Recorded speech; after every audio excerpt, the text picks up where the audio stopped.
to be chatting together about, well, let me not say, because Jules and Pita are going to lead this session. So let me hand over to them and they can guide you into what's going to happen in this next session.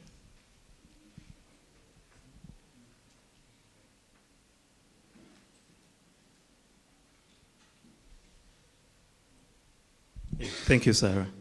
So for the next session, we'll start with feedback on the individual learning journey. I sent out a survey asking you to respond. I'm glad that almost all of you responded. I got over 30 responses. So we'll be sharing back. We looked at the data. It was interesting. So we'll be sharing back with you what we observed from the lessons you shared. Then later we'll have a conversation with the learning buddies to really reconnect with them, see how that has been, and see if you want to make any more plans moving forward. Then we'll have a short break, and then later we'll have a program assessment at about 3:30. So if you can bring up the...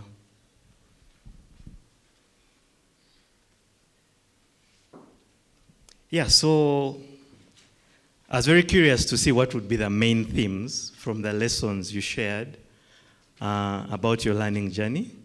So I got the information you shared and then put it in a word cloud.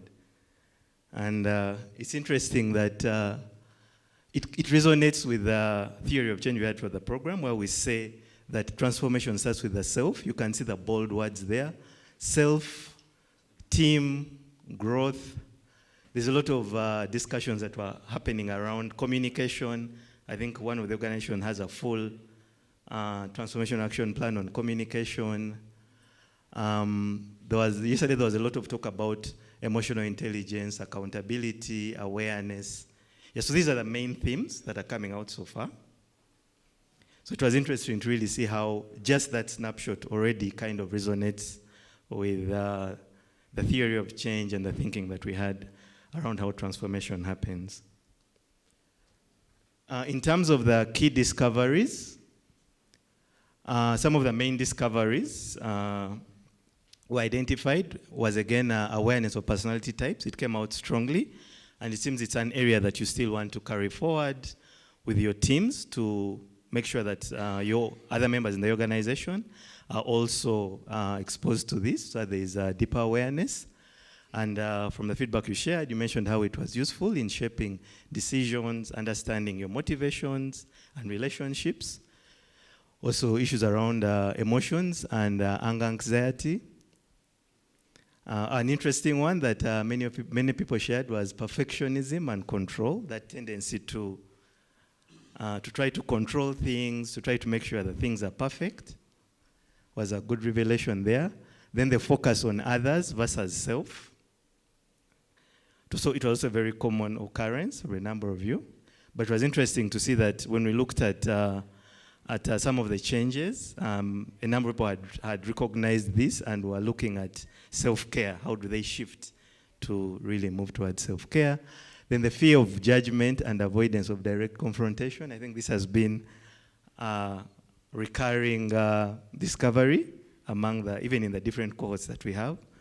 So I think there's something around fear of judgment, confrontation, difficult conversations. Yeah.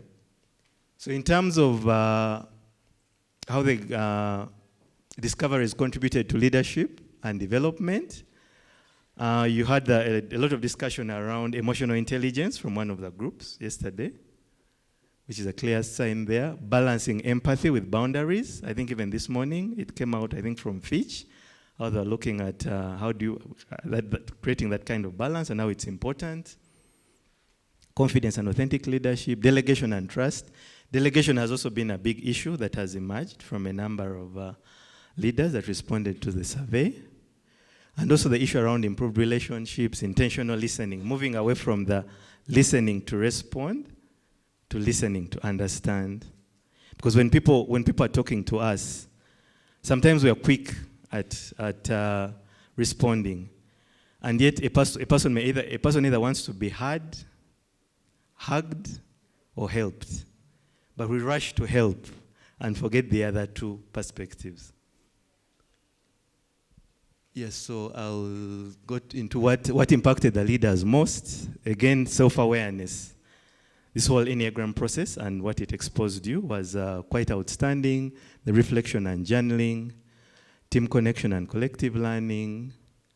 Then also important was the safe reflective environment that the coaches provided for the teams to, kind of reflect, and the ongoing practices that they provided, and also putting the lessons into action. Now, a number of shifts have already occurred over the period towards the new way of leading. A number of you had metaphors on your new way of leading, and these are some of the shifts that we've noted. One was improved communication and transparency, and we see this continuing even in the transformational action plans. Then team engagement and ownership. I think with the openness and teams are really taking more responsibility, showing initiative, acting with accountability.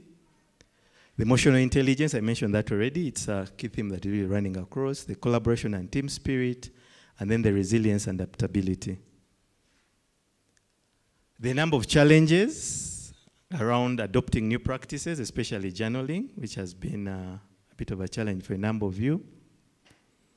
Resistance to setting boundaries and individual transformation. It was interesting to see that some individuals reported that they were facing resistance from either their teams or the people they interact with because of how they had changed. Their colleagues could not imagine the changes they had gone through, and they were actually facing that kind of resistance because of the transformation that had happened. I found that very interesting. An inconsistency in applying practices, learning to balance self-care with professional responsibilities, and the pressure to become perfect leaders.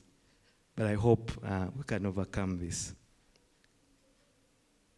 So the priorities for the next 3 months, I think we've done this. So as we finalize, I want to leave you with a poem.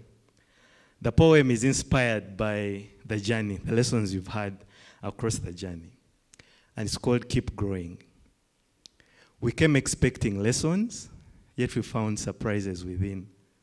Hidden strength, quiet voices, new courage rising from deep places. We grew through questions, not answers, through listening, reflection, and trust. Leadership became less about standing tall and more about lifting others higher. Enthusiasm carried us forward in laughter, in honest conversations, in the small daily practices that slowly shaped us into more. So let us keep growing with open hands and steady hearts, watering the seeds we've planted until they bloom into forests of change. Thank you.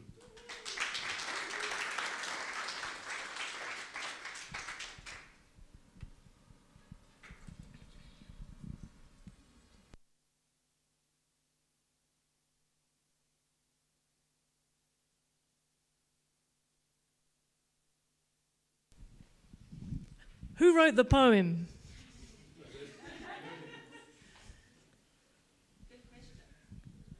Do you know who wrote the poem? Would anybody like to claim it? Can we just go back to it? Sorry. Pita wrote the poem. I think a big round of applause.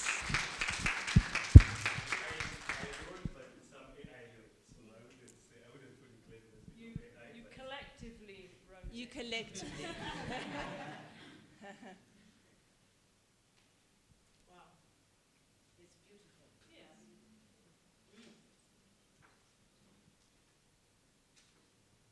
Should go on the website. Yeah. Yes. Aha. With a new logo. Wonderful. Anybody want to comment on what stands out the most? Is it true? Watering the seeds we've planted, for me. Yeah, great. Good. Thanks so much, Peter, for that wonderful presentation. And actually, it was such a good insight into the feedback from everyone in terms of what their learnings and their transformation insights have been. I'm just wondering whether anybody would like to get a copy of that. Anybody, if just speak to, is that okay, Joyce? Yes, that's okay. Yeah, if anybody would like to get a copy of it, please speak to Peter. Because I thought it was very insightful, because it kind of just encapsulates everything that you've learned and insights. So thanks very much. Okay, good. So today, now